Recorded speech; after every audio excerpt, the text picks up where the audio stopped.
Hello, and welcome to Tabletop Bellhop Live, Ep.9, Under the Hood. Coming to you from Hamilton, I'm Sean, and here with me, live and direct from Windsor, Ontario, the Tabletop Bellhop himself, Mo T. I am the Tabletop Bellhop, your cardboard concierge, your RPG maitre d', answering your game and game night questions and striving to make everyone's gaming experience better. Let me put my years of game playing, event organizing, and game night hosting to use for you. I'd like to say hi to everyone hanging out in the lobby here on Twitch. It's a pleasure to see people interested. For those listening to the podcast, you can join us live every Wednesday night at 9:30 Eastern at twitch.tv/tabletopbellhop. We love hearing from our listeners and viewers. Each week, we hope to highlight some of the feedback we get, both positive and negative. Emmett O'Brien, in regards to our sound episode, says, "Wow, now I've got a ton more toys to play with. Thanks, Mo." Wow, going good. I'm going to try that one again, actually. Okay. It's going to be the outtake episode, we can tell already. Emmett O'Brien, in regards to our sound episode, says, "Wow, now I've got a ton more toys to play with. Thanks, Mo." For those that missed it, Emmett is the one that asked the sound question over on G+. And I'm very glad we found some new stuff for you to check out, Emmett. You're going to have to let us know how it works out on your table. Jaundice Jape on G+ writes, "Great stuff, an often overlooked component to great gaming. I'm almost exclusively a solo gamer, and I always use soundtracks to focus the experience, though I just use YouTube." Thanks, Jaundiced. Or is it Jape? I feel like I'm walking on eggshells either way. There's nothing to be ashamed of as a solo gamer. When I'm playing Diablo or Fortnite, I'll often search out a YouTube playlist under the game title just to throw on for mood. Now this one goes back to episode 2, Child's Play. At random_scrub on Twitter writes, "I just started listening to the podcast. On kids' games, I agree with the rumors. Stuffed Fables is superior to Mice and Mystics. SF is much more streamlined, but delivers a similar experience. I like both, but I love SF." I love the fact people are going back and listening to our backlog. They're not just tuning in for the first time and waiting for the next episode to download. That's really cool. It sounds like I really do have to pick up Stuffed Fables at some point.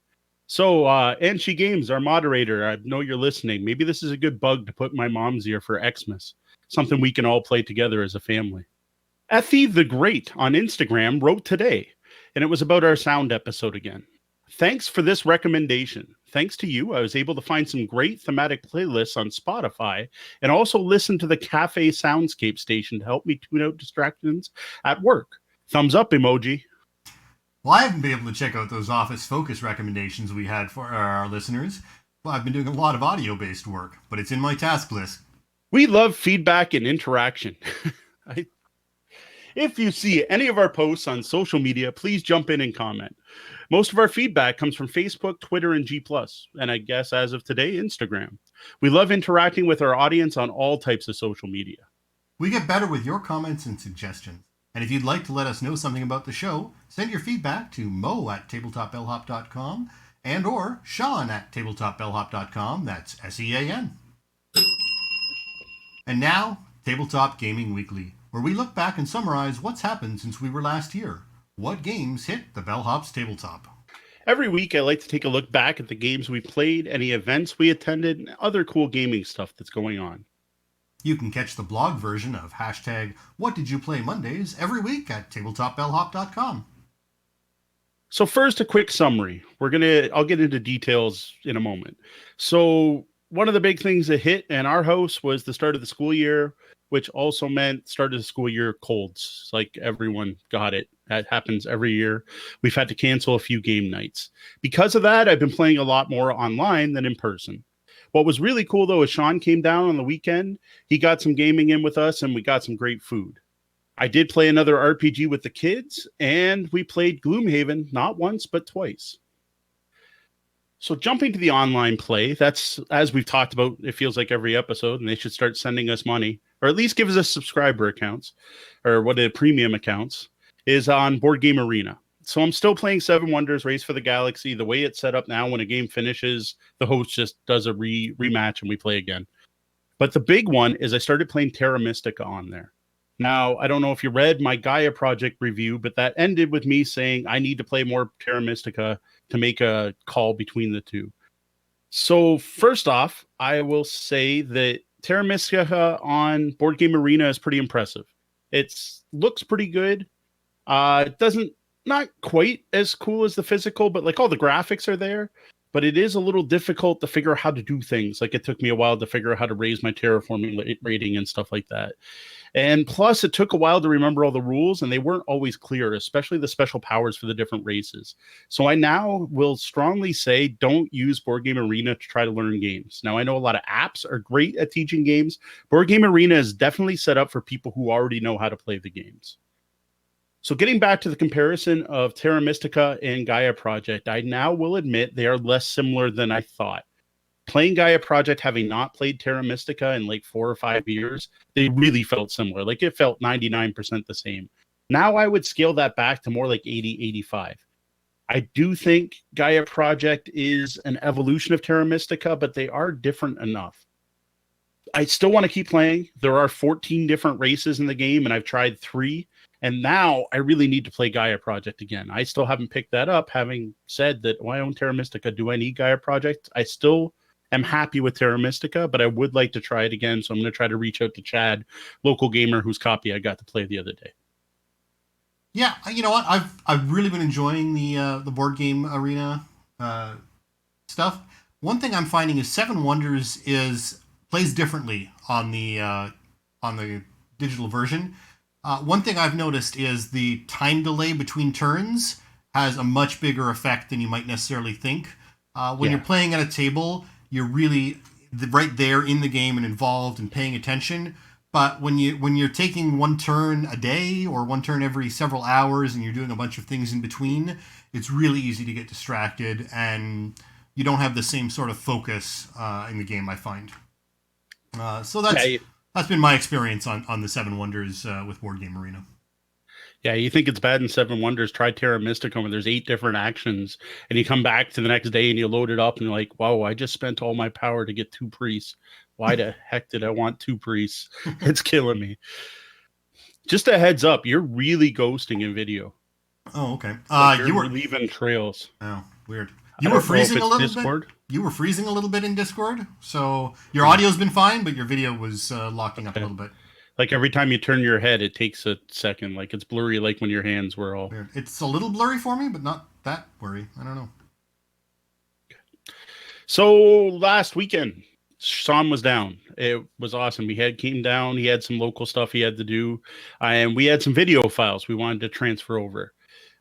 Something that we're working on that I hope will lead to more content. We recorded, or Deanna and I recorded me building a Gloomhaven insert and then reboxing Gloomhaven into the insert and back into the box. And it's a lot of video, and we were having a lot of problems because we kept disconnecting on Twitch, and her camera will only record video for about 15, 20 minutes.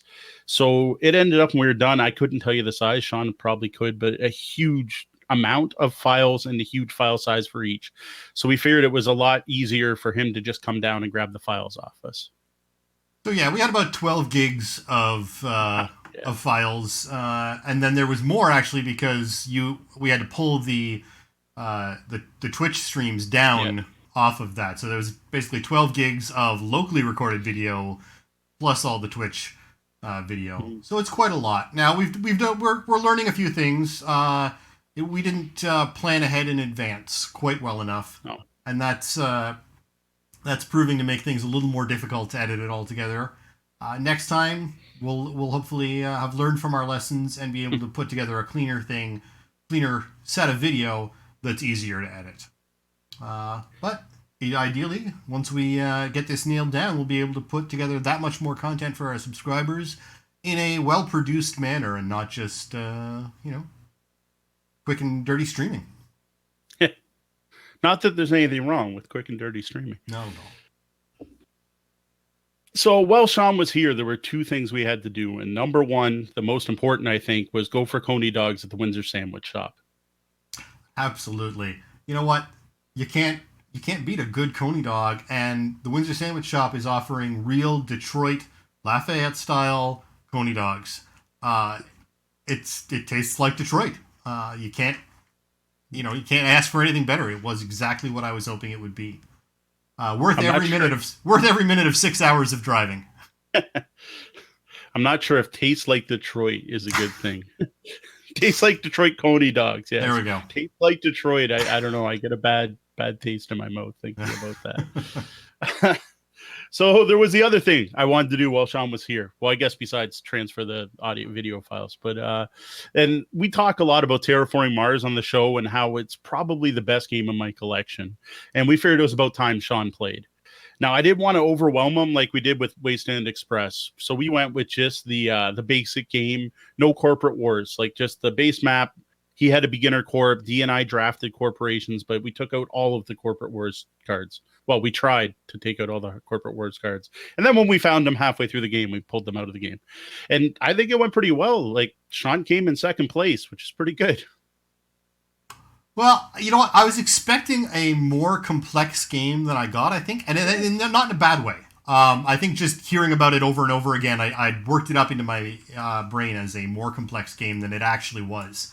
So I found when I did sit down, oh, well, this makes a lot of sense, and everything's pretty straightforward. It helps that I've got a great teacher. Thank you. So, it made a lot of sense. Again, I had a beginner corporation, so I think that made a big deal because I know I really did burn through all the cards I got in that first round, and that was definitely an advantage. But no, I'm looking forward to playing that one again. Yeah, it's a way easier game than it looks, and what I like is it builds slowly, like many of these games. Like you're only going to have play maybe 1 or 2 cards on your tableau at the beginning, and you only have, especially if you don't have the beginner corp, you don't have a lot of options to start. But even with the hand of 10 cards, you won't be able to afford them all. So it's really easy to go, okay, these 5 cards I can't play yet, and these ones I don't have the requirements for. So out of these 3 cards, what do I want to play? I do like that. Yeah, it was pretty obvious every turn. Okay, I'm going to be playing this card this turn for sure, and maybe doing a couple of other things on my board. There wasn't, at least with my cards, there were the expensive cards that were going to come later, and there were the cheap cards that needed to come first, and the rest was all down to whether or not I could play it due to temperature and oxygen. Yep. Yeah, I'm still loving that game. It's got to be good if I'm still playing it that on. That and Azul are the 2 games that kind of recently really blew my mind and just keep hitting the table over and over. So going back to the rest of the week. So last week we talked about how my daughter, Big G, my oldest, ran Tales of Equestria, the My Little Pony role-playing game. I really thought she would run that again on Sunday, but she didn't. I was surprised. But then Mermaid Day happened, and I didn't account for that. Mermaid Day? Yeah, see, I was sitting here working something on the blog, or I think I was working on the latest blog post, I was working on the definitions, and I'm sitting here and the kids come down the stairs and it sounds a little odd. It's like thump, thump, thump, thump, like not in a bad way, but it didn't sound right. And they come down and they waddle into the computer room, which is just kind of, they were over here, and they were both wearing mermaid tails, and they were mermaids that could walk. And they had these blankets that basically are big blankets that look like mermaid tails. So when you put your feet in them, you look like a mermaid. And they're like, it's Mermaid Day. We're mermaids that can walk. I kept thinking, but like people can walk. Whatever. I thought this would last like an hour or 2. No, this was an all day. This was like a pajama day, but it was Mermaid Day. And while I had Mermaid Adventures on my desk from last week's show, I was showing it off and we were talking about it last week. And well, I figure, hey, this would be kind of perfect. I'm like, so I asked the girls, I said, you want to pretend you're mermaids? Why don't we play Mermaid Adventures?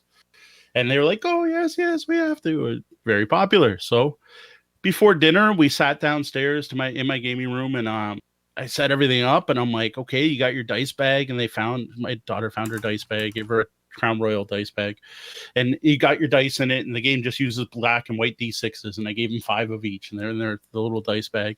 And I'm like, all right, let's go. And they're like, what do you mean we have to make characters? I'm like, well, you guys have characters. We made characters before. And they're like, no, I don't know where that went. And Jen's like, oh, remember I don't even remember what, something on it, and it had to be thrown out. And I'm like, oh, that's too bad. the kind of sad part is there is actually advancement rules in that game. Like there's an XP system. I don't remember what you get XP for. I think like one's for showing up, one's for finishing the adventure, and one's for doing something really cool or something like that. And you spend them to improve your characters. I'm like, oh, well. The kids didn't seem to care though, because this way they got to make new characters. And one of the best parts about making new characters are there's random tables where you figure out like your hairstyle, your eyes, your fin color. And the kids are all about that, and especially drawing it when they're done. So if you follow me on Twitter, I shared pictures. Actually, the character sheets are just back there. And they've got these two cute mermaids. Big G made a ray folk, because a normal mermaid to us would be a fish folk in that game. Well, there's fish folk and ray folk and shark folk and eel folk and all that stuff. So Big G made an eel folk, and Little G made a ray folk. And Little G rolled up sharp teeth as a weapon. So she was obsessed with having these sharp teeth. And she then took a magic ability to turn into a piranha. The creepy part, though, is she couldn't pronounce piranha. And she kept saying, I want sharp teeth, and I turn into a parantula. And I'm like, well, what's a parantula? And she's like, the thing with the teeth, and it's scary, a parantula. And I'm like, is that like a piranha and a tarantula combined? She's like, yeah, that. And I'm like, oh, that's just creepy as heck. And I'm like, okay. And then I'm like, do you mean piranha, the fish with the teeth? She's like, oh yeah, that. But then when we were playing, no, it was still parantula. So she kept turning into a parantula throughout the game. I think on Twitter I recommended you trademark that right away, because Sci-Fi is going to make a movie. Just saying. Oh yeah, tarantula piranhas in the water. Yep. I wanted to get her to draw a picture of it, but she drew a piranha because in her head, that's what she was picturing. Right. I'm like, oh, I wanted the 8-leg thing. Oh, well. So we played a short adventure. It's a really simple system. It's D6 dice pools where you get a D6 for every stat you have. There's four stats: body, mind, charm, and luck. You get to roll as many dice as that, and then if you have an appropriate quirk, you get to have it. If you have an appropriate drive, you get to add it. There's basically, for every good excuse the kids could come up with, it they should have a bonus. They get a D6 and they get to add their stat. Then I decide, as the dungeon master or navigator in that game, we should do a blog post on all the different terms for GM at some point. So it's more RPG focused. So I was the navigator, and I hand them black dice for how hard it is, with like the average difficulty being 2. So I hand them dice, they roll, and all they're looking for is 4, 5, and 6 on the dice. 4, 5, or 6 is a success. And then black dice cancel out white dice. If there's white dice left, then they succeed. There's some really neat rules for spending luck and all that stuff. There's some re-rolls, and damage is handled very abstractly. But what I liked about this is Little G was much more into it. Like, she's younger, she's 8, and playing Tales of Equestria, she got it, but we had to help a lot. So like in Tales of Equestria, we'd say roll body, and then she'd be like body, and then she'd have to look, and then she'd have to find the body stat, and then we'd be like, what's that say? Oh, it says 4 or whatever, it say D6. It's like, well, what's a 6? And then she had to find the 6-sided die. Even worse was like the D4 or the D8. With this, it was just, okay, you roll body, she looks, it says 3, she grabs 3 dice. And then I tell her it's difficulty 2, and then she looks through her quirks, is like, oh, this will give me another die. She got it a lot better. She got the mechanics a lot better. Story-wise, she was all about My Little Pony. She had no problem with the role-playing aspect of Tales of Equestria. But the mechanics, I think Mermaid Adventures is a little better for her. Now, Big G wants to be a narrator. Holy cow. Like, I was having problems with her. Like, she fit in awesome at QCC, where the players have narrative control, because I was trying to set up a mystery, and she's like, so let's say at the party there was this sneaky person, and I just happened to see them sneak out of the room. And I'm like, no, I know who did it. We're not trying to determine that. You have to solve that. And in this type of role playing, you have to figure out what your character would do, and you can't influence the rest of the story. That's up to the narrator. I'm like, she's all ready for modern story gaming, past the stick role playing. That's awesome. So I actually forgot, I was supposed to have my mermaid tail down here. My family has one too, and I completely forgot to bring it down here. But what I did find, unfortunately, a second ago was Roger Corman in 2013 tweeted, to clarify, Perantula is a half piranha, half tarantula, and Mermantula is a half merman, half tarantula. Oh man, So Mermantula. so Roger Corman beat us to it by like 5 years.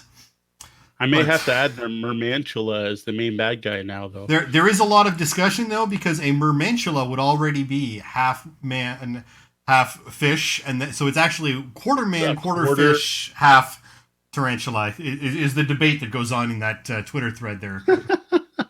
Well, a tarantula has 8 legs, and if it was only a quarter tarantula, it would only have 2 legs. So no, merman doesn't have any legs. There you go. Wow. All right. So on to Gloomhaven. Gloomhaven went much better this week. We played Friday and had a good enough time. Tori and Kat came back Saturday. Oh, yeah. Go ahead. Well, no, this is more appropriate the next time. I jumped this out of order, so go ahead and. I thought so, but I was like, go with it. No. So, so this time I did some research. I kind of mentioned this last week, but after we failed hard, I went nuts online looking at FAQs, specifically common rules, mistakes people make. The hard part is I didn't want to spoil anything because this is a legacy game. So I was just trying to go in and find out if we messed anything up. We did not. So it's either us or it's the game, right? But what I did find is everywhere, like every review I read said best with 3 players or less. 4 players are not recommended. 4 players is too chaotic. You can't play them with 4 players. There's too many things on the map. Far too many turns, you burn a card and you don't get to use it. And sure enough, that is the problem we are having. So what would happen with 4 players is you're allowed to discuss your cards, but you can't say what card you're playing or the specific initiative you're going to go at. So it's got the rules like Shadows over Camelot, where you're not allowed to discuss your actual, the mechanics on your card. So when you're trying to strategize, like, I'm going to go early in the turn, hoping to go before the bad guys and try to do some damage to these 3 guys. And then the next player is like, okay, I'm going to try to go a little later and I'm going to do this. Well, what would happen is like 3 or 4 times during the game, by the time it got to your turn, you couldn't do it because someone else had moved or killed the bad guy or blocked the doorway or whatever. I guess that's less common with 3 players. With 4 players, it was happening a lot. Now, that game is all about card management. It's a card management game where you are trying, your cards are your lifeblood.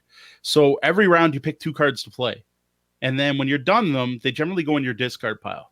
And you only start with a hand, depending on which race you're playing. Actually, one of the hands of the characters, I think, was only 8. Mine's 11 cards. So the next turn I have to play 2 cards. The next turn I have to play 2 cards. Well, eventually you're going to run out of cards and you have to rest. When you rest, one of those cards gets permanently removed for the rest of the match. And then you pick up the rest of your hand and you keep playing. So every time you rest, you're dealing with less cards. Now, added to that, every time you take damage, you can discard a card instead of taking the damage. In general, if you're taking more than 3 damage in one hit, you probably want to discard a card. So you're burning through these cards quick. So to have a card, 2 cards wasted because someone moved in the wrong spot is extremely frustrating. And it makes the game very difficult. Yeah, and this is one thing I don't think we really touched on that much when we were talking about teaching. But when you're getting ready to teach, doing your research and really covering that, and I think in this time, because you were worried about the spoilers, because it is a campaign game, you were trying to be cautious, and that kind of bit you as a result. There's that too, but plus, like, we play, it's a couple, right? It's me and my wife playing with another couple. Well, I'm going to say, Tori, you watch while we play this week. Then next week, Kat, you watch. Like, we were going to play 4 players no matter what. Right. So we're not going to play with 4. So the other thing I found during this field research was to not be afraid to play on easy. So every time you go to play a game, you decide what level at. So you figure out your average party level, very D&D like. You add up your total party number and divide by 2. Even though you're playing with 4 players, you only divide by 2. And then you round up. Well, at first level, that rounds up to 1 if everyone's first level. But you can always play 1 level back, and you can actually play harder levels where you can play levels ahead. Basically, with 4 players, a lot of people are suggesting just play on easy. Actually, with 3 and 2 players, people are suggesting the first couple missions play on easy. But even more so, if you're playing 4, just play with 2 players. So we did the research, right? So the only thing you lose, like out of the game, like what mechanics, what you mechanically lose in the game is 2 XP. But you're going to end up playing more cards and lasting longer, and you get XP by playing cards. And I would have to play a ton of games and do the research, but I have a feeling you probably get that 2 XP back just by playing more cards because you're more effective. Now, the other thing is I am playing this game for the experience of playing the game. I want to see the story, especially something like Gloomhaven. And this is something I started doing with video games back with, I think, Assassin's Creed 2. I'm like, why am I playing on normal? I'm not a hardcore video gamer. I just want to see the play the Assassin's Creed story. So I'm going to play on the easiest mode possible as long as it doesn't remove any content. Right? If I can't play the last mission because I'm on easy, I won't play on easy. But otherwise, I want to play it on the easiest mode possible, and I want to hit some buttons and feel like I accomplished something. But I don't want it to be frustrating. I get rather angry when playing video games, so not getting frustrated is good. And I just want to get to the end of the game and see the story. I think the same thing. I want this with Gloomhaven. I want to get the full experience, but it still felt like a defeat. Like it felt like we were giving up to play on easy, but we tried it anyway. Well, and it's a different sort of thing.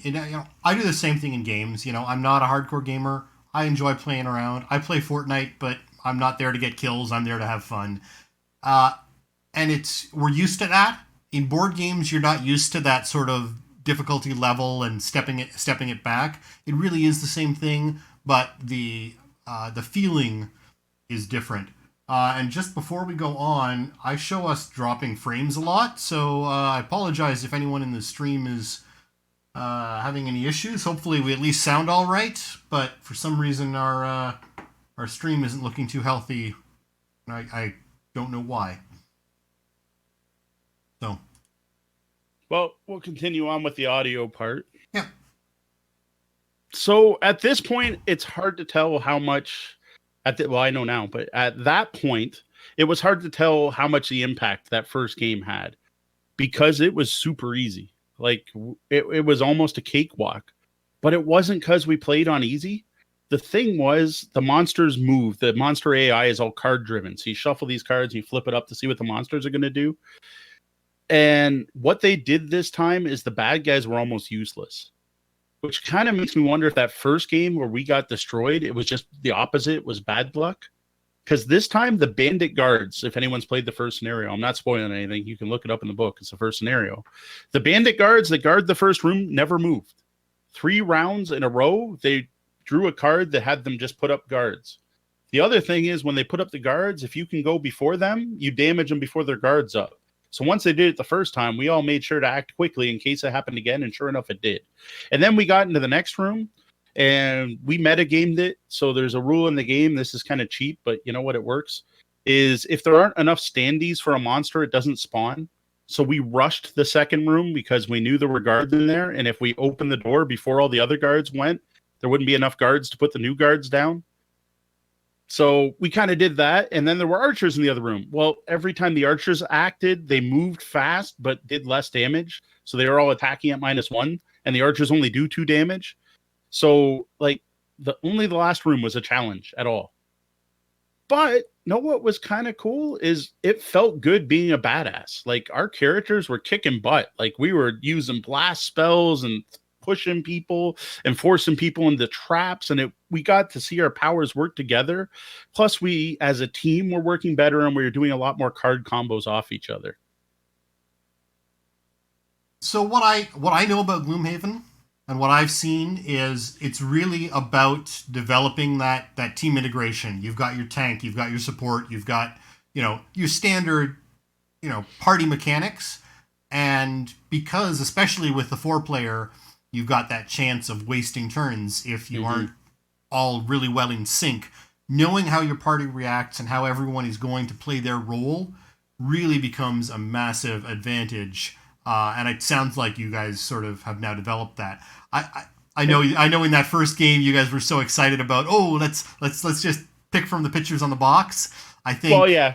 and I think if you had known, if everyone had known the characters a little bit better going in, there might have been a little bit of extra advantage towards you knowing more about how everyone was able to act, whether or not you knew how they were going to act. Yeah, I don't think we have a balanced party either, because out of the 6 characters, the ones we took were 2 heavy hitters and 2 spellcasters. Right. So who knows? I don't even know what's in the other boxes. I know one something kind of tinkerer that lays traps, but I don't know anything else. So based on how easy that game was, we talked about it for a bit going back to normal. But you know what? We had more fun than we did the first time. Like, even if it was easy, we had more fun, especially after getting spanked in Pandemic Legacy. It was kind of nice with that group to do well. So we stayed at easy and we did mission 2. Now, here's where I now feel good about where we were at. It was not easy. It was a challenge. One of the things we did is we added the X cards.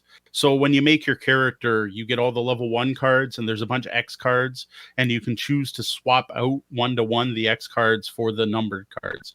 But they warn you these are more advanced and only do them once you played a couple times. Well, we had played a couple times.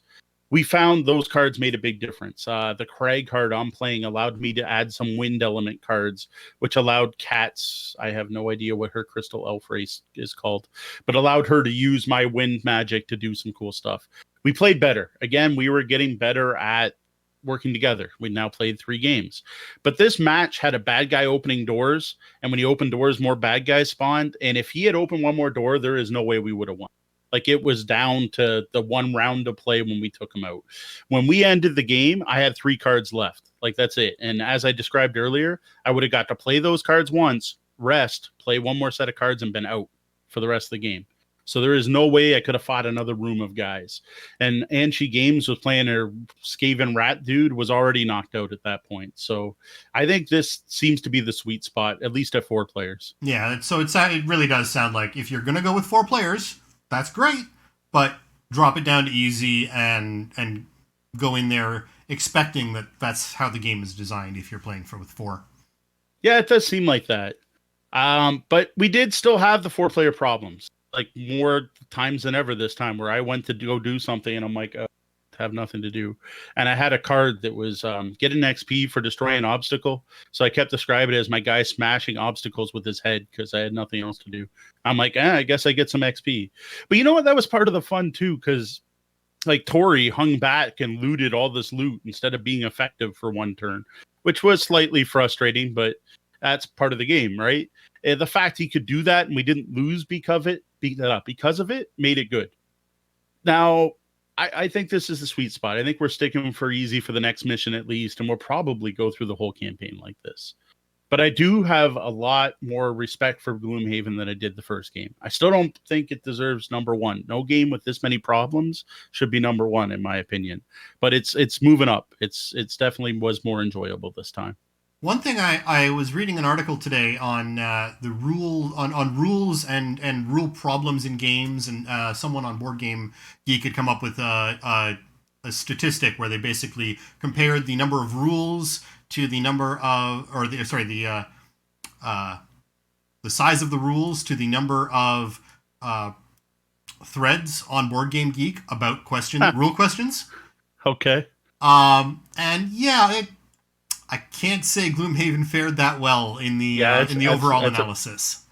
It's a big book, and there are a lot of like when I was doing that research, like I meant research. This wasn't like I Googled it for 10 minutes and watched a couple things. Like actually, when Sean was down, we watched here's a recommendation: watch the Shut Up and Sit Down review. It is hilarious, if nothing else. It's very entertaining, and it does give a pretty good overview of the game. And he does point out some of the frustrations I also had. But he really loves being a little rat dude. And he didn't spoil anything. No, excellent job and not unless you consider looking at the map setup on the table spoilers. But like in this book, it's not like Pandemic Legacy where you're opening. Well, you are going to open some stuff, but like all the scenarios are in the book. You're going to flip past them. I don't think that's spoiling anything.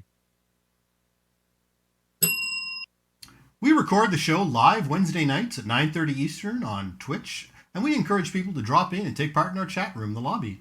Thanks to our moderator, Anshi Games. Now, we've got a crowded room in here tonight. We've Awesome. got all sorts of people in here. Joe Swick is in there. Teldern has stopped by. We've got Matmon Gaming, May Suggins, and then Commander Root and Cogwhistle. Hey, Commander Root, thanks for joining us again. Teldern, is that Teldern of Broadsword fame? I believe it is. Oh, that is awesome. Broadsword is a remaking of the classic Hero Quest. Excellent. All right. So we've had a little bit of discussion going on. Anshi Games was bringing up a few little details. I guess the X card that she added allowed her to force an ally to an attack with the swarm of rats. Yes, that was awesome. Yeah, that's the other thing we did. If you check my Instagram feed or Twitter, is I started putting miniatures in. So her swarm of rats, I went and got a D&D mini swarm of rats, and I replaced all the doors from the old Warhammer Fortress, the foam castle. I've got those doors out there. So we pimped up the game a little bit. It looks pretty good, but then the doors don't work so great because you often stand in the spot in the door and the cardboard standees don't fit. It looks good. And then halfway through the last game, we took all the doors away and went back to the counters. The rest of the stuff, though, like the counters are great. Kat had like some invisible dude she could summon that shot arrows, and I found one of my old Litko invisible Tieflings, and we used that. You can see it in the pictures. It's pretty awesome. Right. So yes, Teldern is of Broadsword fame. Thanks for joining us. You can find us all across the web now, and we grow by the support of listeners and viewers like you. So please take a minute to subscribe to our content on your favorite platform, or give us a like, comment, or review on YouTube, Apple Podcasts, Google, or wherever you find us, and help us spread our gaming advice to the world.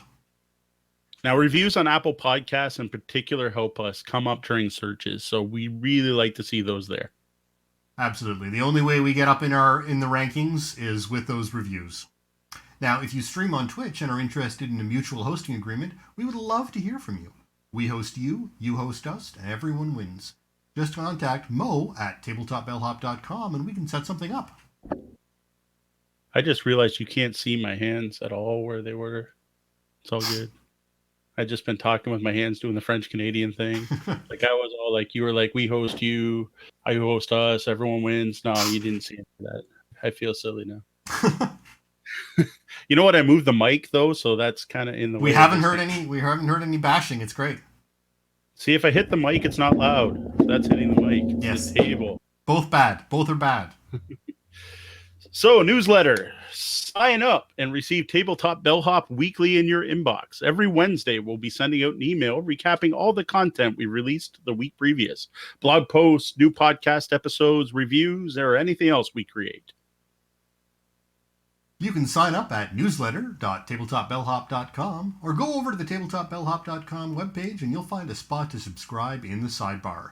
And this week, Mo won't be rushing it out the door just before midnight. Nope. It's already out. It's out. It got out on Wednesday. I did it. I didn't forget this week. Haven't forgotten yet. Welcome, Steve D, to the chat. Each episode, we look to answer one or more of your gaming, or game night questions. You can send your questions to questions@tabletopbellhop.com, or you can head over to the webpage, tabletopbellhop.com, and click on Ask the Bellhop. We went an entire week without a new question. It makes me sad. You don't want me to be sad, do you? But today's question, NecroDaddy80 on Twitch asks, what game mechanics do you prefer? I love the fact we get questions from like all over the place. Like we get them on Twitch, on Twitter, Instagram, Facebook, the web page. That is awesome. No matter where you are, we're there to help improve your game night. Thanks, NecroDaddy80, who joined us for our first ever live stream and asked this question. Now, we spoke about this question when I was down last week, and we knew it was going to be a bit of a loaded question. It's tough to answer in a concise, quick manner. Well, how did you do? Well, when I sat down to answer this question, it kind of got away from me. It started with my favorite mechanics, and then it just kept going. Then I started listing every mechanic I could think of. Then I did a Google search on mechanics. And then I went to Board Game Geek and looked at the tags. They have 51 mechanics they define there that they think exist. And I got to say, I'm not on the same page with Board Game Geek here. Now, I've already seen a lot of back and forth on this since the blog post came out, so we're sure to have a lot of feedback next week on this topic. Even defining what is a mechanic is not simple, but I mean, Board Game Geek is as good a place as any to start from. So first off, I'm going to answer Necro's question. You don't mind me calling you Necro, do you? It's all good? All right. So ever since Kalis came out, I found I really like worker placement games. Now, before that, I was already a fan of role or action selection games, like in Puerto Rico. And worker placement is kind of an evolution of that type of mechanic. Now, when we talk about deck building, which we have on many shows, I prefer deck building to deck construction. And some of my favorite deck builders are Clank and Core Worlds. Now, I also have a soft spot for tile laying games. Carcassonne was probably one of my favorites, and I love playing that actually with my mom and my dad. But more recently, an update to that would be Isle of Skye. Now, I would say probably almost every game I really like involves some type of engine building, where you're starting off small and it grows into something bigger by the end of the game. So just in that brief answer, we have worker placement, action role selection, deck building, deck construction, tile laying, engine building. That's 6 different mechanics. Some we've spoken about in previous episodes, but some are new to the listeners of this podcast. Yes. So I don't really know the best way to present this. Like on the blog, it's a nice big list, right? It works. It's a dictionary. It's an alphabetical order. I guess I'll do the same thing here. I will list off each term. I'll give a short description and then maybe some example games. Based on time, I'm almost wondering if we might have to split this into 2 episodes. It's a significant list. We'll see. We'll see what we can do. So we are going to start off at action points. So this is players get a certain number of points that are spent to do things. Now, the game doesn't have to give wow. Let's restart that because I wrote something that makes no sense that I have to read over on the blog again. So in an action point system, you're given so many points to do things. And then each thing you do costs a certain number of points. One of the best examples is Pandemic. You get 4 action points a turn. And with those, you can move. You can do a direct flight. You can do a chartered flight. You can cure a disease. You can build a research station or whatever. There's a bunch of different choices. And each time you spend 1 point, you do one. You spend another point, you do another. Another, going to role-playing terms, the FASA Star Trek had a huge action point system where you get like 16 points a turn, and moving 1 square on the map was 1 point, turning left was another point, and firing a phaser was 3 points. So action points get a set number of points, spend them to do stuff. Video gamers can think of XCOM or similar games where you have a set number of potential motions and a list of actions to take within that number of turns. So then I get into action role selection. So this is a selection of different actions that a player can take, but they have to pick a subset of those. Usually it's just 1 action per player, but there are variations. So the most famous one of this is Puerto Rico, where you're going to pick one of the different roles. When I copied this, it did weird things. My bad.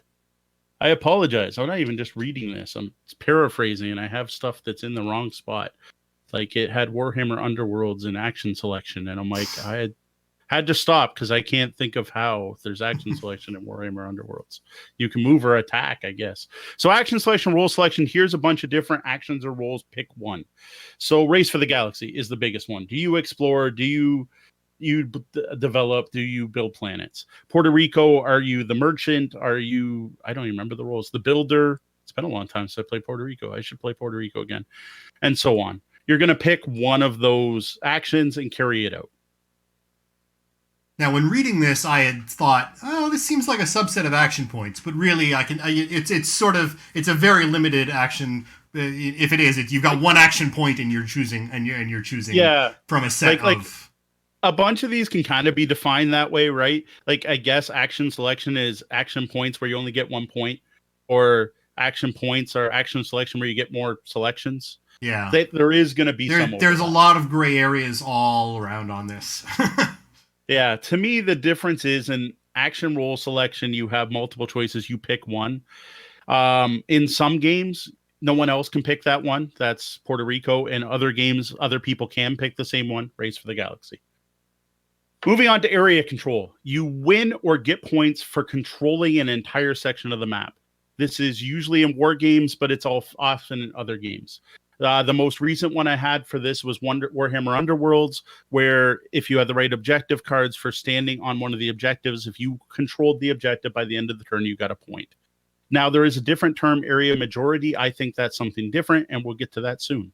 And they can be similar, but they aren't necessarily the same. Correct. So area enclosure, there's not a lot of games that do this, but this is where you're placing your pieces to cover an area or control it. Go is one of these for the classic, but I think of games like Through the Desert, or even when you're building fences in Agricola. So if you enclose something, aren't you controlling it? Well, you are, but the difference is an area control game, the areas are set at the start of the game. They're on the map. Whereas in an enclosure game, the areas are created by the players playing. Moving to area majority. So the difference between area majority and area control is multiple people can be in the area at the end of the turn game. So you're going to score points based on how much you have in that area. So the person with the most pieces is going to get the most points. The second with the second most pieces is going to get the second most points. So when you're looking at area control, you're looking at risk. You don't move into the area until you wipe out the enemies. When you're looking at area majority, you're thinking games like El Grande, which is a fantastic example of that type of game.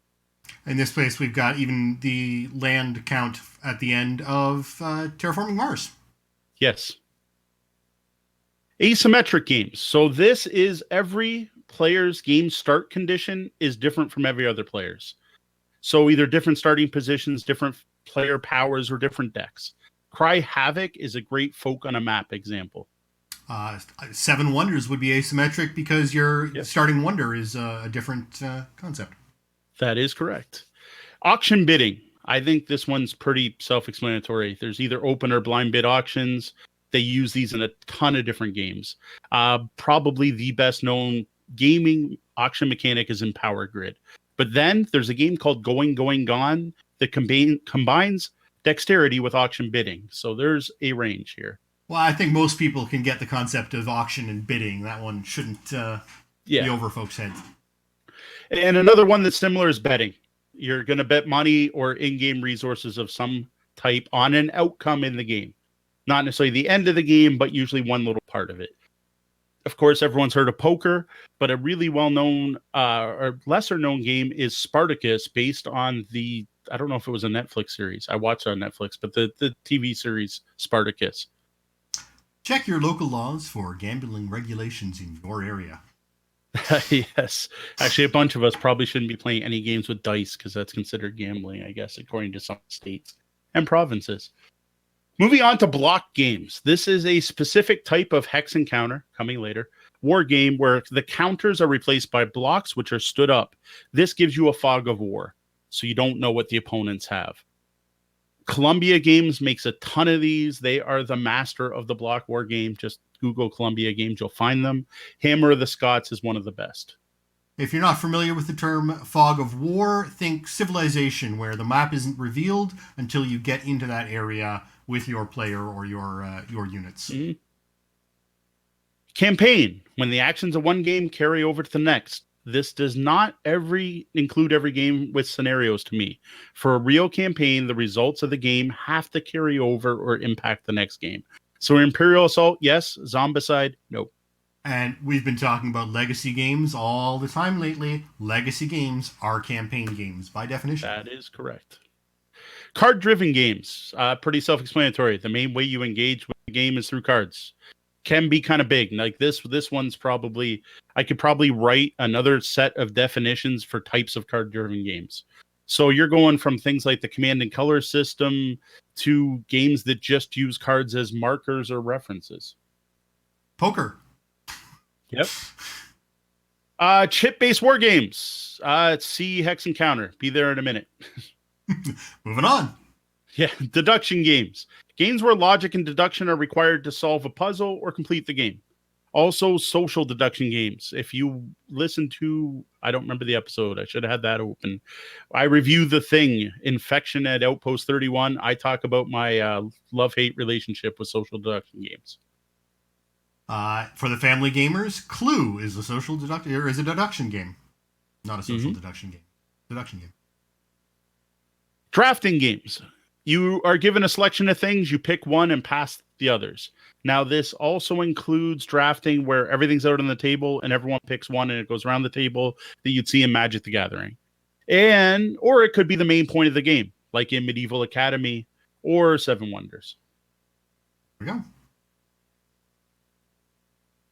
Bag or deck building. Players start out with a basic deck of cards or set of things in a bag, and part of the gameplay is adding things to that deck or bag.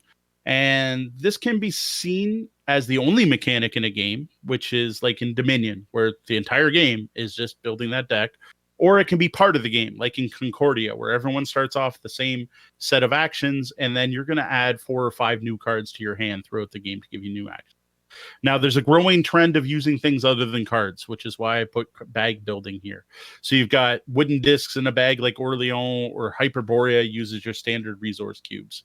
Now, don't confuse this with deck construction, even though now I will admit I've been thinking about changing this term and trying to lean towards deck improvement instead of deck building, but I can't see that ever taking off just because everyone knows the term deck building. Now, the Duke, does this fall under deck bag building, or is that a separate... No, this is different because in the Duke, there's no way to improve your bag. We both start off with identical bags at the beginning of the game. Now, I do think you could make an awesome game if there was some mechanic in the Duke where every time I captured your tile, I got to add a new tile to my bag. That would make... I might have to sell that one. That's good. So going on to deck construction. The Duke could be deck construction. Players assemble a deck of cards before the game begins and then use that deck for the whole game. So in the Duke, when we played, we used the standard deck. But I do have a bunch of expansions, and what we could do before the game is build separate bags. So the Duke would fall under deck construction. Now, I just mentioned it, deck improvement. Start with a bad deck, add more cards through play. I think it's a better term than deck building, but there's no way we're going to get the rest of the world to change their mind on using the term deck building. Dexterity game. Games where the player's actual physical ability is tested. You're flicking, stacking, balancing. You've got Bandu, which is a really great stacking game, and Pitch Car, which is the best race game ever made. And now Drop It, everyone's talking about. Even Misdirected Mark is playing it. Yes. Yeah, they gave us quite the shout out the last show. They liked our QCC episode, which was awesome to hear. This one's really simple, dice rolling. If you roll dice, it's a dice rolling game. Again, kind of like card driven. Like, that's so vague, it's almost useless. I could probably do a bunch of definitions of different way dice are used in a game. Monopoly! Yep. Or it's a roll and move game. You know, like every game that was put out when we were kids. Yep. Drawing. Now, Angie Games, maybe clarify this, because when I said it, we were just talking about cards. She thought drawing cards. No, in this case, I mean using a marker, pen, pencil to draw something. Usually you see this in party family games like Pictionary. Now, if you like Pictionary and win, lose, and draw, whatever, you really want to check out Pictomania. This is by Vlada Chvátil, the guy who designs heavy Euro games, did a version of Pictionary, and it is really good. He made a gamer's version of Win, Lose, or Draw. Yeah, no thank you. Some of us are just not made to have our hand-drawn art shared with the world. All right, engine building. I mentioned this is probably my favorite mechanic. This is you need to build some form of system to score points. System starts small, but it grows as the game goes on. Scoring usually escalates as the game goes on. So like the first round, you're scoring 5 points. Then you're scoring 8 points. No, that's not much up. But then 20, then 50. And then the last round, you score 350 points. That's the way scoring works in Russian Railroads. One of my favorite engine building games. You're managing complexity in systems that are all escalating as you go along. Yeah, what I like about those is they start off easy and the complexity grows. Terraforming Mars to me is an engine building game. You're starting with 2 cards in your tableau, and then you start building your card combos. By the end of the game, you got half your tables covered with cards. Great system. Folk on a map. A lot of people like to use the term dudes on a map, but I'd like to be a little more progressive than that, and I am using the term folk on a map. This is a form of area control or area majority game that involves moving units, usually miniatures, on a map. Risk is obviously the most well-known one, but this includes tons of modern games like Kemet and Rising Sun, and there's some. So a Kickstarter has filled the world with miniature games and folk on a map. Now, does chess fall under folk on a map? I would think so. It's an abstract folk on a map. Yeah. It does fit perfectly, though, into our next category, which is grid or area movement. Players control resources or units on the board, and they move from one space to another. The grids can be squares or hexes, and they're usually very limited, like you can't move orthogonally, or the knight moves 2 forward, 1 to left or right. I really dig for that style of game Onitama and the Duke we mentioned before. Absolutely. Now, area movement would be irregularly shaped areas. So these are usually maps of the world. So Risk uses area movement versus a grid. Both are movement on a board where you're moving one space, a piece from one zone to another, which is why I group them together. Makes sense. Hand management games. So these are card-based games where you're trying to get the right cards into your hand at the right time. Now, this one's really broadly interpreted. So a lot of people think all card games are hand management games. Personally, I save this for where you're trying to get a set of cards in your hand, or the order you get the cards matter, or games like Bonanza where you literally cannot change the order of the cards in your hand and you have to play the one on the far left. That sets these apart from me from any other card game where you just have a bunch of resources.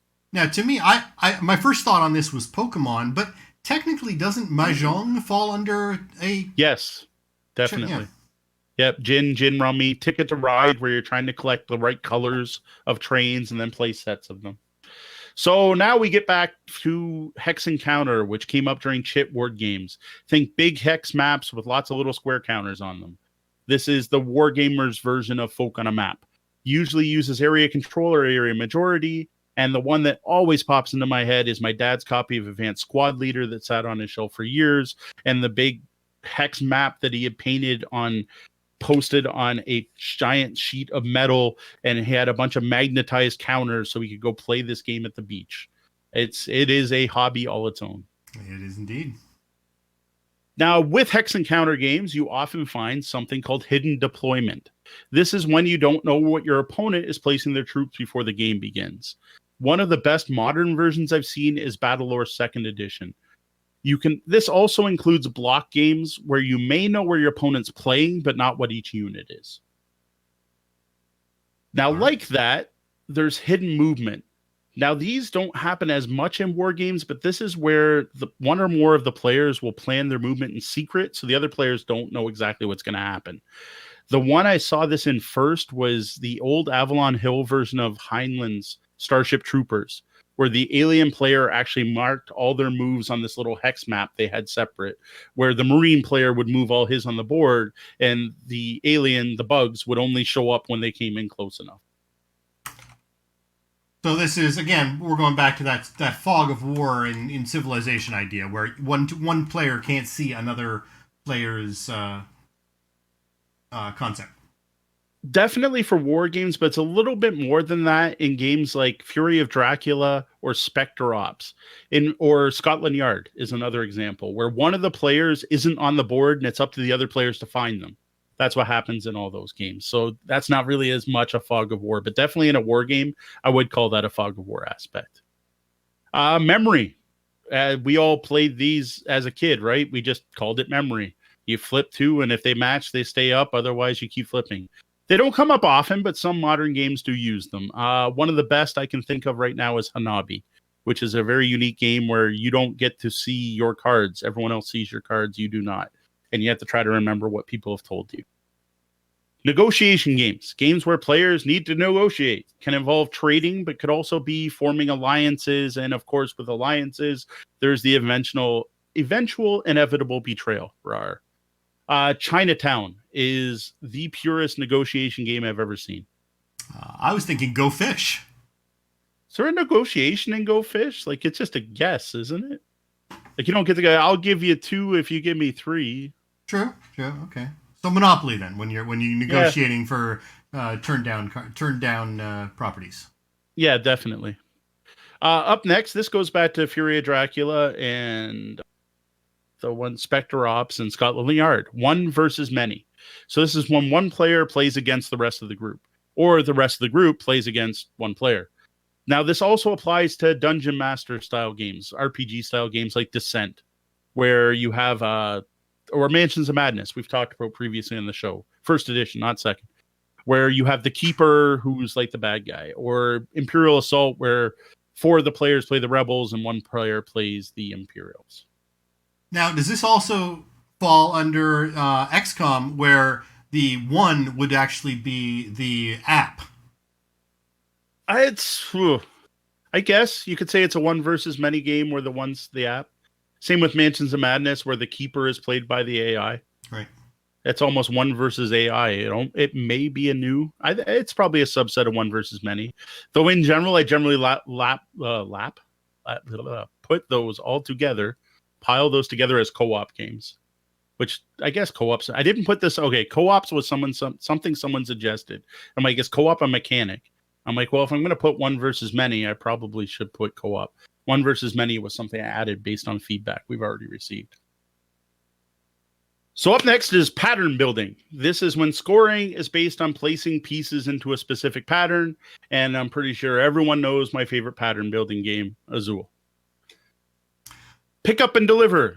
Somewhere on the map makes one thing. Somewhere else in the map wants them. Bring them. Get points for doing it. There's tons of games that use this. A lot of boat and train games, quite a few pirate games, or more recently, the one I like the most so far, Wasteland Express Delivery Service. Although really that one fills in so many mechanics. That's just one of many. Yes, it is. Player elimination. Any game where one of the players can lose and the game without them. In my opinion, pretty terrible mechanic, best to be avoided. The only time I can tolerate it is in games like Suro that are over in 15 minutes. Like, to me, this is an archaic mechanic that should not be tolerated. Just get rid of it. You know what? There's an interesting game that I just ran across today, and the title is missing me, but it's basically based on the Survivor TV show. Okay. And you're on a desert island, and you need water, food, and shelter. And every round, you try to get water, food, and shelter. And if you don't have enough, the number of pieces you're short of any given thing is how many people get kicked off the island and die that round.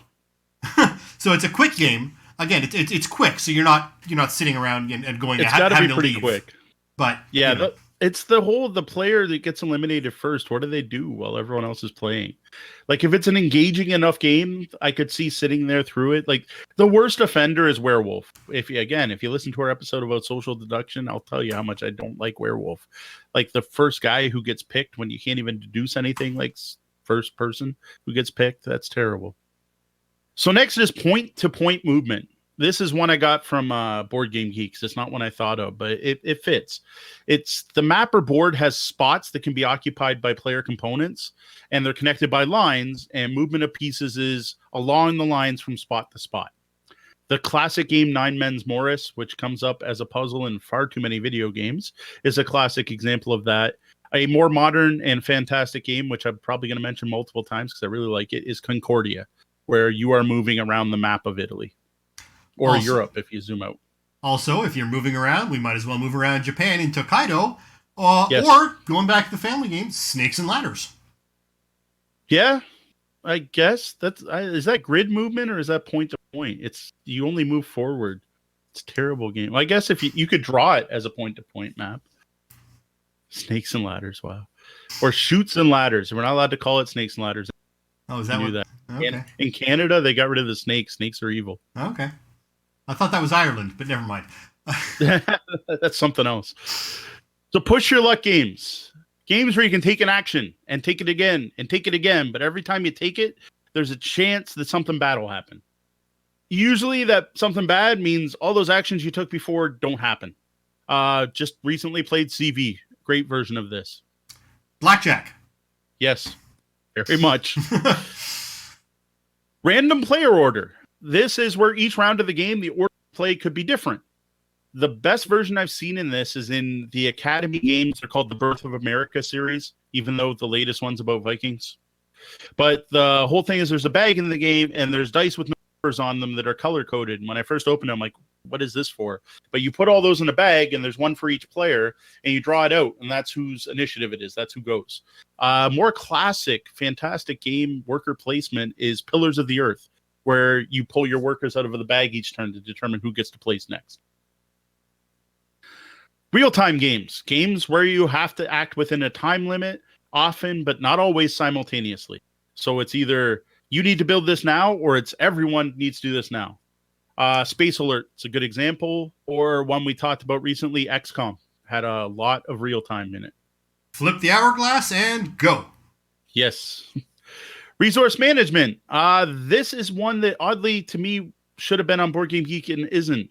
This is, you don't just collect resources, but you have to determine the best way to spend them. So you're not just getting points. Like the classic, obviously, is Catan. You're getting your wood, your sheep, your brick, and you have to decide when to spend them, and you have to trade them. To me, good resource management games also have a way to convert. Catan has this. You can trade with the ports or you can trade with the bank. There's other examples. You want to upgrade or trade those resources to be able to do something. They're usually combined with engine building because you turn your little resources into big ones to do big things. Technically, Monopoly actually falls under this too. Yes, with the houses and houses and hotels. Hotels. And your resources are your properties, which you can trade with other players. Yep. We're talking about Monopoly too much. It's making it sound like it might be a good game. Role-playing storytelling. One that's not Monopoly unless you go vroom vroom when you move the car. Playing a character isn't just for full-on role-playing games, RPGs. There's a growing number of board games that encourage you to get into character and increase the enjoyment of the game and the immersion. We had a lot of fun with Fallout, the board game. Like, there were times where we took actions based on the fact that we thought it's what our character could do, and the cards are which ways. And like, there was a point where I was playing a super mutant. The card was super mutants being abused, and I'm like, I'm a super mutant. I'm not going to let that happen. Like, really, mechanically, that might not have been the best choice.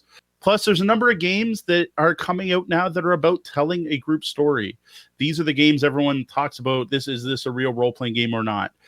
Check out Untold Adventures Await, which uses the Rory story cubes. Or CV, I guess, would fall under this as well. And, to me. If you really want to stretch it, I'm going to go back to the family, the Game of Life. Yeah. That CV is basically Yahtzee combined with the Game of Life. There you go. So yeah, you definitely end up telling a story. That's for sure. Yeah. Gloomhaven could be an RPG. I admit it's difficult enough. I plan on trying to take the optimum action every turn. I don't plan on playing my Craigheart to be a Craigheart, but I will admit once in the game so far, we came across I don't know what the Ratmen are called, but a Ratman merchant, and she Games is playing a Ratman, and she was all about, we got to help the merchant. He's a Ratman. So there's definitely some role playing slipping in there. So another not very popular mechanic, the roll or spin to move.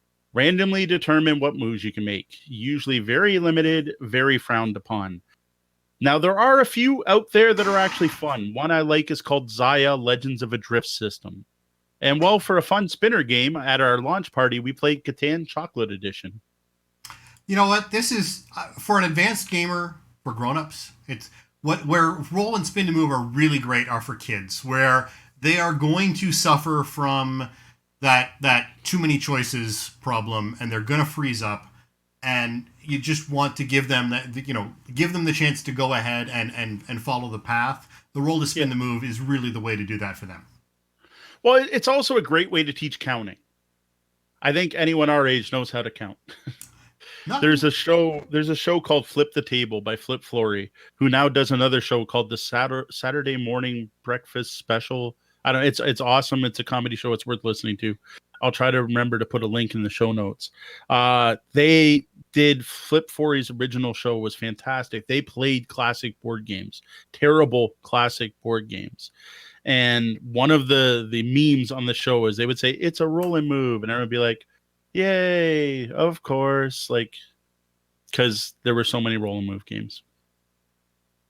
Talking about rolling, we will go to roll and write. This mechanic seems to be growing popular recently. Players roll the dice, then use the results to mark off something on a score sheet. This is often combined with plus your luck. You can often re-roll as many times as you want unless you get skulls. Now, Yahtzee is obviously the most well-known, but there are a lot of modern ones. The best one I played so far is Saint Malo from Ravensburger, where you're defending Saint Malo from pirates, and you roll the dice to build fortifications and cannons and merchants. Now, does role player fall under roll and write? Technically, you're not writing, but you're using the dice as the writing themselves? I think to most people it would not. It's a dice placement game, so it's a worker placement game using dice. Right. But you could make role player into a roll and write pretty easily. One of the differences in a roll and write is that you're going to keep rolling the same dice. Whereas in role player, you have a set number of dice in the bag, and once they're placed, you don't put them back in. And it's actually really important in role player because the color of the dice matter. Okay. So I don't know if it'd work as well as a roll and write. Good way to define it. So rondelles. These are wheel-shaped action selection mechanisms. So you have a wheel with a bunch of pie pieces on it, where a player's choice's action is limited by moving on the rondelle a certain direction, usually clockwise. These often work as a time track, which we'll get to when we get to T. But think of Takkaido. If you took Takkaido and wrapped the map around, it would be a giant rondelle. One of the best is a game called Shipyard. Fantastic. There are so many rondelles in the game. I think there's 4. Great game. And they even have a rondelle in a rondelle. So when you go around the outside, it also matters where you are on the inside. I think you just like saying rondelle because it's fun. I do. It sounds like a band, the Rondells. I think it was. That might be why. They're stealing everything. First Tarantula, now Rondell. I know. All my ideas are already gone. Route building. Connect points on a map with an emphasis on generally making the longest chain or connecting to new spots. See every train game ever made ever, pretty much. 18XX, Ticket to Ride. There's tons. There's lots. Trains. Scenario driven. Not campaign. Scenario driven. Before starting each game, players pick a scenario to play. Now, this could be part of a campaign game or not. A perfect example of this is Gloomhaven because it can be played both ways. You can play it purely scenario driven where you open the book and play scenario 18B, and when you're done, you close the book and you go away. Or you can play a campaign where you start at scenario 1 and unlock stuff on the map, which leads you to new scenarios. And to talk about Wasteland Express being all the games in one, that game is surprisingly scenario driven, where each game you're going to draw 3 different quests that are important for that game only. And when those 3 are completed, the game ends. Absolutely. Set collection. Points are awarded by collecting sets of things. They usually go up the more of each thing you have. This is ridiculously common. There are so many set collection games. We're talking Gin Rummy is your card-based version, and the same mechanics in that are used in Ticket to Ride. Other examples that I like are the Rainier Nizia games, where he turns this on its head, where you're collecting different sets, but you only score at the end of the game your smallest set. So it encourages you to balance. Simultaneous action selection. Players have a variety of options each turn. They choose them secretly, then everyone reveals, and you do it. You can't beat Race for the Galaxy here. It is the best simultaneous action selection game I played. Well, and you've also got all your programming robotics games. Yes. Yeah, Robo Rally, the League of Legends game. Man, that is an awesomely produced game. The next time you're down, I should remember to show you this game. Trying to remember the name of it. Failing. Mechs versus Minions. Yes. Really cool looking game. Social deduction games. We brought this up when we talked about deduction, but I put it in its own category because there are so many games that use it. You use social cues to determine facts about the other players. Usually involves hidden roles and usually involves lying to your friends.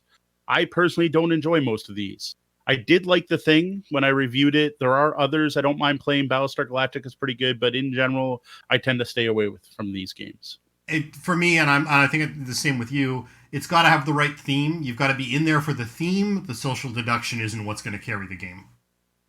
I think what it might be for me is I only really like the lying to your friends when you're role playing.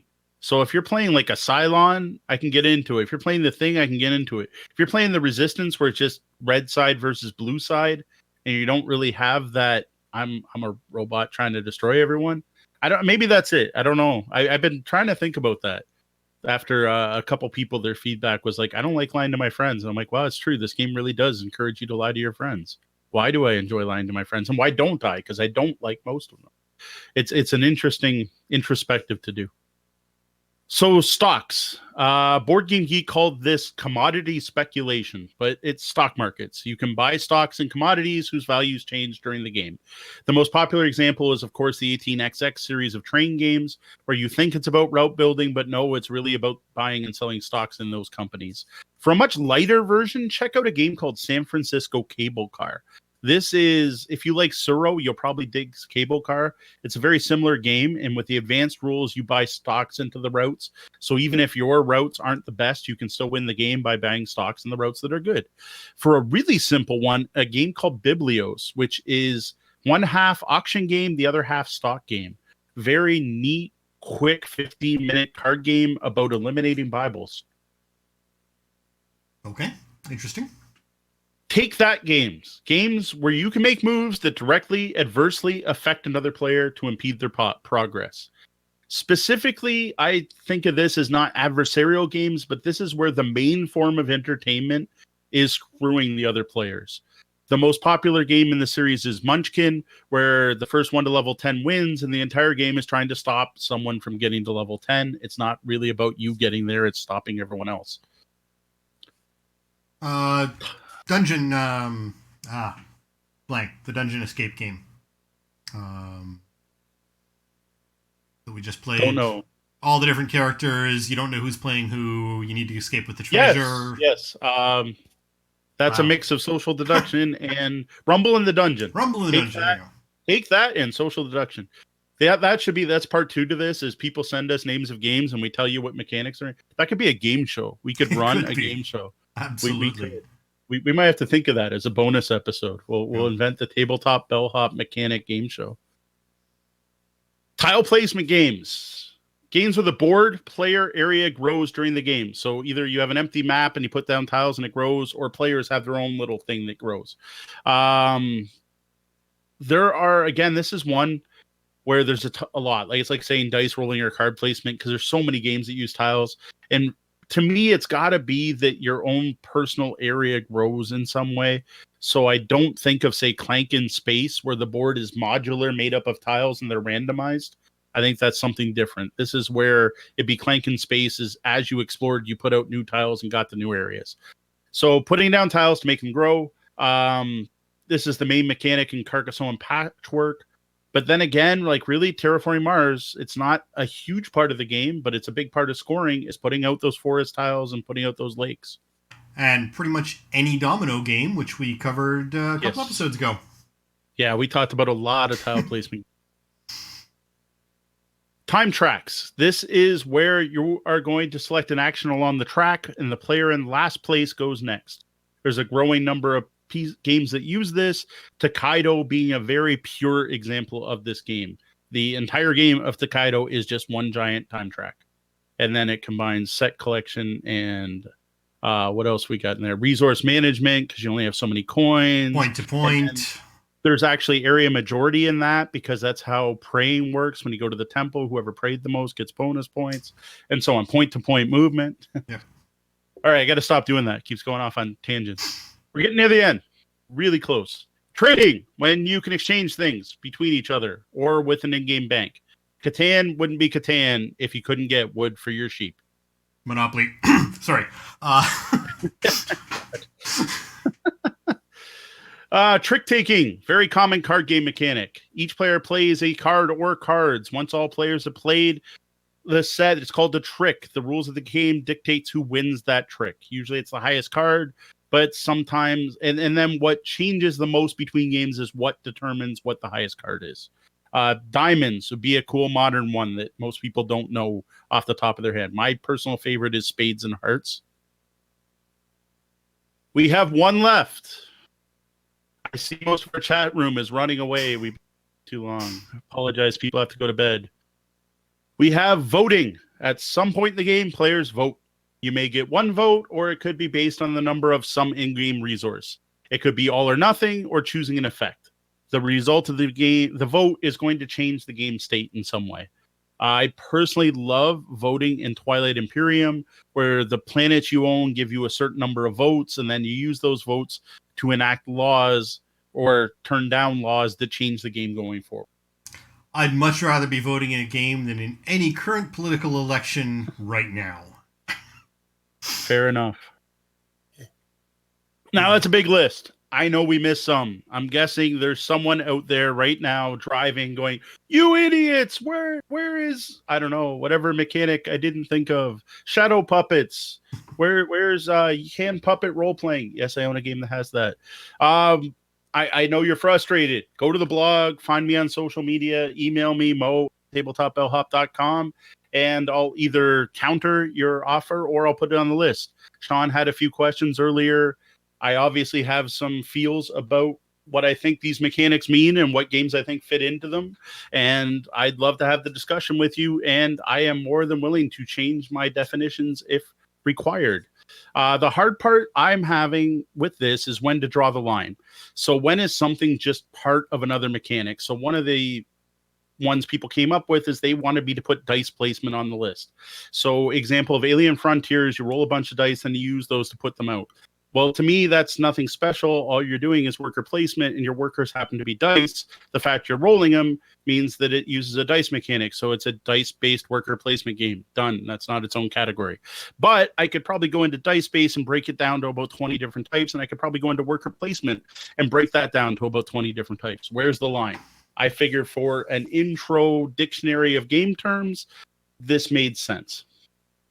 Worker placement is a big hot one right now. Someone recently wrote an article on worker placement on Board Game Geek, and it opened up a big old can of worms, and he's actually had to follow up his article with a second article talking about everyone else's complaints.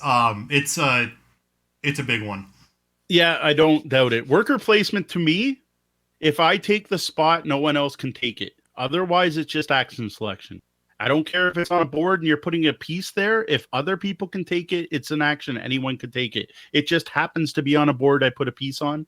Just putting a piece on the board does not mean worker placement. Come at me, bro. Now, we've got a lot of chat going in the lobby. Well, we've had a number of people sign off for bed and a few people come in late from putting their kids to bed. We've got Random Scrub 23 who says, Bellhop isn't kidding about listening to feedback. I hassled him on Twitter into tweaking a couple of things. Yeah, actually, some of the stuff that's in here is because of them. So, yes, I do listen to feedback. I am willing to change my views. I am not one of those people stuck in their way. You present me with more information, I will reevaluate my thoughts and possibly change them. Though I'm pretty much a stickler on that worker placement one. So I did notice most people had to leave. We did go a little long today. We'll see how long the actual episode is once we cut some stuff out. We are going to finish up with the rest of our stuff. We'll probably keep most of this in. Maybe we can cut some of the extra chatter out. Or we go a little over an hour to an hour and a half to an hour and 20 minutes. It's all good. I don't think we need to check in with the lobby anymore, but I will remember to stick around at the end of the show, and we will interact more. Now, this was a great talk, but if you'd like to read more on this topic, be sure to check out the blog at tabletopbellhop.com and click on Gaming Advice, where you'll see this and other questions answered in blog form. Be sure to send us your questions over on the website under Ask the Bellhop, or email us questions@tabletopbellhop.com, or contact us on social media. I am all over the web. Send me your words. Patreon patrons, though, do get a bonus. If they send us a question, we bump it to the top of the list and answer that next. Speaking of our Patreon, a shout out and a thank you to our backers. Misdirected Mark, the support you have shown for this new effort has been amazing. I have to second that. I should move on to the next person, but the Misdirected Mark community, besides All the free advertising they've given us has been fantastic. We call them our brother podcast. Thank you guys. They are now putting their money where their mouth is too, which is I didn't expect. I thank you, Chris, specifically. Duran Barnett, thank you. Brian Kurtz, we know you're listening to us even if you couldn't be here in Twitch. Thank you. Joe Swick, who sadly had to leave before he got to hear his name on air. You still rock. Now, one more shameless plug. For links to the best online deals on tabletop games, do check out at tabletop_deals on Twitter, or just search for tabletop gaming deals. This is something I do to help generate some extra income, and right now that would be appreciated. And again, we can't say enough, be sure to check out on Tuesday nights at 8:45 Eastern, The Misdirected Mark, where Chris, Phil, and Bob talk gaming and game mastering every week. Well, that was the double bell. That means my shift is coming to an end, and we're going to have to lock the front doors. Though the doors to the lobby are closed, you can always find us across the web and social media as Tabletop Bellhop, one word. Drop by our website, tabletopbellhop.com, for more gaming content. If you like the content we're providing and would like to support our efforts, please consider tipping the bellhop at patreon.com/tabletopbellhop. Remember to join us here on Twitch every Wednesday night at 9:30 p.m. Eastern, and watch for the Tabletop Bellhop live to hit your podcatchers and YouTube at 2 a.m. Eastern every Tuesday. Well, that about wraps up the time we have for the show tonight. For those of you here live, thank you for joining us, and hang around in the Penthouse Suite for an Off the Books, unless you're a patron, after show. For Tabletop Bellhop Live, I'm Sean. And I'm Mo. Thank you, and game on.